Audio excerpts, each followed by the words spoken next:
अस्सलाम जी। आज जिस बुक का रिव्यू हम आपके साथ शेयर करने जा रहे हैं इसका नाम है atmosphere by Taylor Jenkins Reid. American author हैं। She is very well known for writing emotional and character focused stories.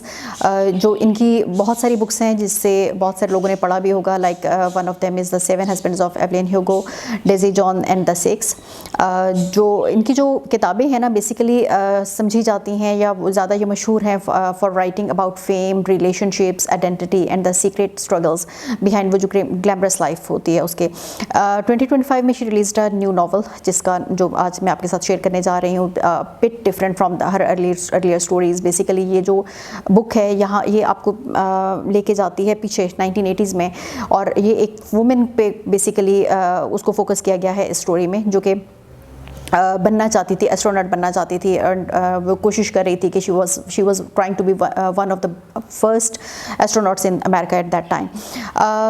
जो मेन कैरेक्टर है इसका नाम इस नॉवल का गुडविन जंग वुमेन, बड़ी जो आप ये कह सकते हैं कि एक ऐसी खातून जो कि बहुत सारे अपने लिए बड़े बड़े ख्वाब देखती है और ये सोचती है कि यार मैंने स्पेस में काम करना है। स्मार्ट, ब्रेव और डिटरमाइंड वुमेन। लेकिन डेफिनेटली जब आप इस किस्म का कुछ चैलेंजिंग पाथ चूज़ करते हैं, so you have to face several issues. Like वो जो सेवरल इश्यूज़ हैं मतलब उसमें आपके इर्द गिर्द के लोग हैं जो कि आपके लिए बहुत सारे आपको वहाँ से भी आपको चैलेंजेस का सामना करना पड़ता है। विद इन योर सेल्फ भी बहुत सारे चैलेंजेस का सामना करना पड़ता है and from your family as well.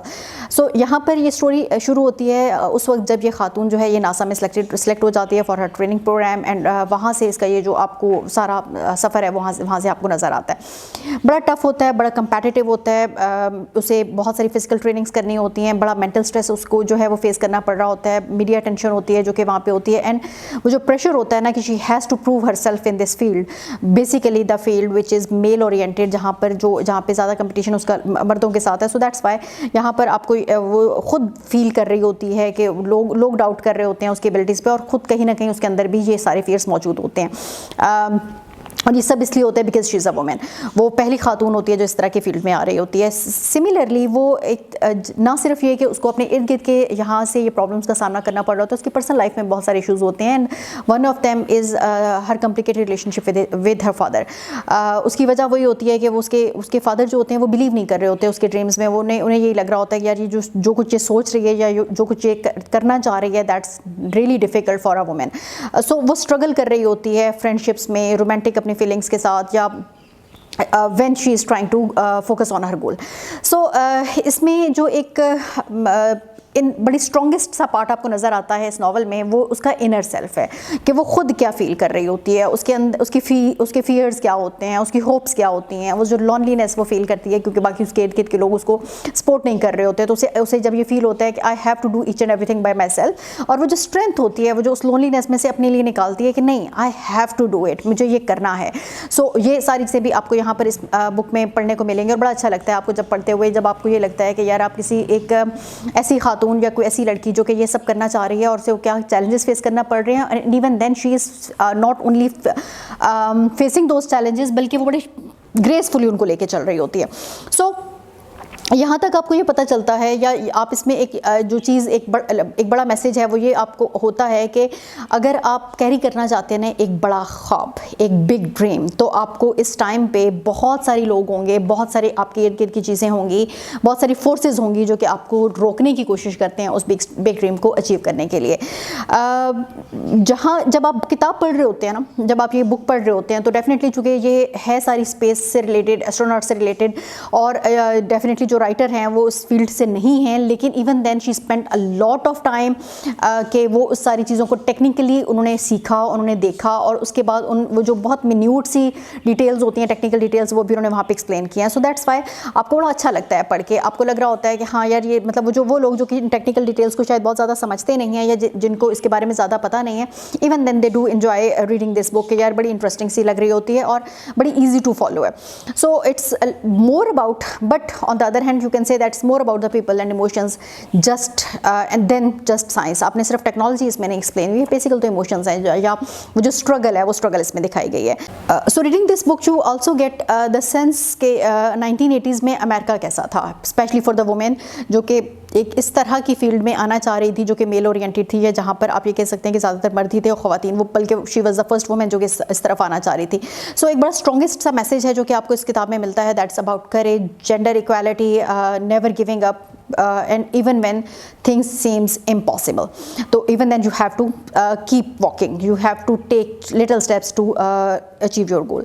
So बाज़-औक़ात किताब जब पढ़ते हुए आपको ये लग रहा है बड़ा, मतलब आपको इसका करेक्टर है ना बड़ा इंस्पायरिंग है, बड़ा आपको लग रहा होता है बड़ा परफेक्ट सा करेक्टर है, और यही आपको कहीं ना कहीं आपको ये फील होता है यार ये एक फेक करेक्टर है। मतलब ये सारा जब आप पढ़ रहे होते हैं तो क्योंकि शायद इतने परफेक्ट करेक्टर्स नहीं होते, but on the other hand definitely आप जब इस वर्ड में हैं तो कुछ लोग ऐसे मौजूद भी होते हैं। So this is one of the point जो कि कुछ लोगों को लगेगा पढ़ते हुए कि यार ये थोड़ा सा फेक है, बट इट्स नॉट।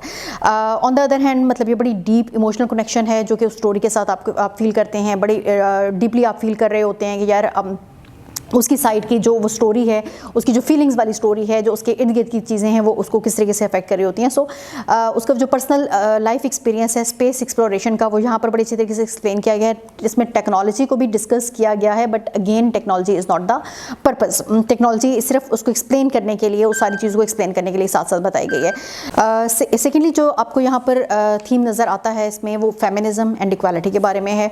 कहीं ना कहीं आपको ये फील ये भी आता है कि उस टाइम पे शायद ये चीज़ें इतनी ज़्यादा एग्जिस्ट नहीं करती थी। सो वहाँ पर भी आपको कहीं लेस नेचुरली फील होती है स्टोरी, बट मज़ा आएगा आपको पढ़ते हुए। दूसरी जो चीज़ है इस किताब में, a bit different from Reid's writing, क्योंकि वो मोस्टली जो उनकी राइटिंग्स होती थी वो ज़्यादातर अबाउट फेम और हॉलीवुड से रिलेटेड थी, and definitely this time it's different. Emotional story telling है, बड़ा स्ट्रॉन्ग कैरेक्टर्स हैं, बड़े डीपली एक्सप्लेन किया गया है, इमोशंस को बड़ा डीपली एक्सप्लेन किया गया है, मीनिंग ऑफ लाइफ को कि यार आपकी ज़िंदगी कब में अगर आप if you have some dreams तो it's a meaningful life and how you have to carry it with yourself. So जो एक है ना जॉन्स का जो यहाँ पे जर्नी है, एक ड्रीमर से लेकर एक अचीवर तक, एक लीडर तक, इट्स इंस्पायरिंग।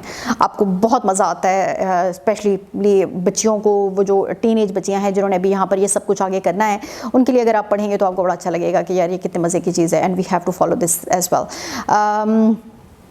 यहाँ पर एक जो बड़ी मतलब आप ये कह सकते हैं कि it's a story of bravery, it's a story of courage.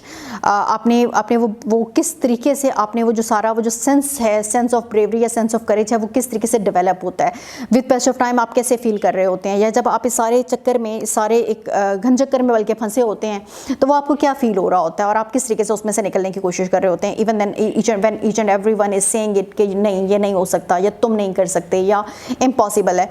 Even then if you are keep going तो ये चीज़ें अचीवेबल होती हैं। सो दैट्स वाई आप ये कह सकते हैं कि एक बड़ी वर्थ रीडिंग बुक है, स्पेशली अगर आप ये हौसला चाहते हैं कि हाँ मेरा ड्रीम बड़ा है but I will achieve it, तो definitely you would love reading this book. बहुत अच्छी लगेगी आपको, और आपको बड़ी एक इनकरेजिंग सा इसका मैसेज है, सो अच्छा लगेगा, ज़रूर पढ़िएगा, and please do share your